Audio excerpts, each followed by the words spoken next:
Mahe railway സ്റ്റേഷന്റെ മുഖച്ഛായ മാറ്റുന്ന പ്രവൃത്തി പുരോഗമിക്കുന്നു. അമൃത് ഭാരത് റെയിൽവേ സ്റ്റേഷൻ പദ്ധതിയിൽ ഉൾപ്പെടുത്തിയ മാഹി റെയിൽവേ സ്റ്റേഷൻ മോടി പിടിപ്പിക്കുന്ന പ്രവൃത്തിയാണ് പുരോഗമിക്കുന്നത്. 10 കോടിയിലേറെ രൂപയുടെ വികസന പ്രവർത്തനങ്ങളാണ് ഇവിടെ നടക്കുന്നത്. പ്രവേശന കവാടം സ്ഥാപിക്കുന്ന ജോലി പുരോഗമിക്കുകയാണ്. ഇതിനായി പ്രധാന കവാടത്തിലേക്കുള്ള വഴി അടച്ചു. താൽക്കാലികമായി മറ്റൊരു ഭാഗം തുറന്നിട്ടുമുണ്ട്. കവാടത്തിന്റെ വടക്കു ഭാഗത്തെ പാർക്കിംഗ് ഏരിയയുടെ ജോലി പുരോഗമിക്കുകയാണ്.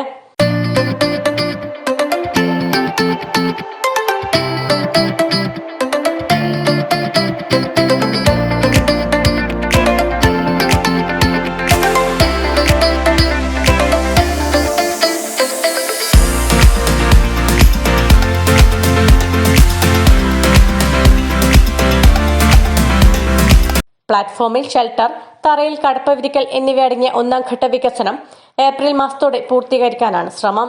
പൂന്തോട്ടം ഉൾപ്പെടെയുള്ള പ്രകൃതി സൗഹൃദമായ ഗ്രീൻ പാർക്കിംഗ് ഏരിയ സ്ഥാപിക്കൽ, റിസർവേഷൻ കൗണ്ടറിൽ സൗകര്യങ്ങൾ വർദ്ധിപ്പിക്കൽ, സർക്കുലേറ്റിംഗ് ഏരിയ നവീകരിക്കൽ, 2ാം പ്ലാറ്റ്ഫോമിൽ യാത്രക്കാർക്കിരിക്കാൻ മതിയായ ഇരിപ്പിടങ്ങളും മേൽക്കൂരയും സ്ഥാപിക്കൽ, 1ാം പ്ലാറ്റ്ഫോമിൽ ലിഫ്റ്റ് സ്ഥാപിക്കൽ, കുടിവെള്ളത്തിന് വാട്ടർ ടാങ്കുകൾ നിർമ്മിച്ച് കൂടുതൽ സംവിധാനങ്ങൾ ഏർപ്പെടുത്തൽ, 2ാം പ്ലാറ്റ്ഫോമിൽ ഉൾപ്പെടെ യാത്രക്കാർക്ക് സൗകര്യപ്രദമായ കാത്തിരിപ്പ് കേന്ദ്രവും ടിക്കറ്റ് എടുക്കാനുള്ള കെട്ടിടവും പാർക്കിംഗ് ഏരിയയും ശൌചാലയവും നിർമ്മിക്കൽ എന്നിവയൊക്കെയാണ് പദ്ധതിയിലുള്ളത്.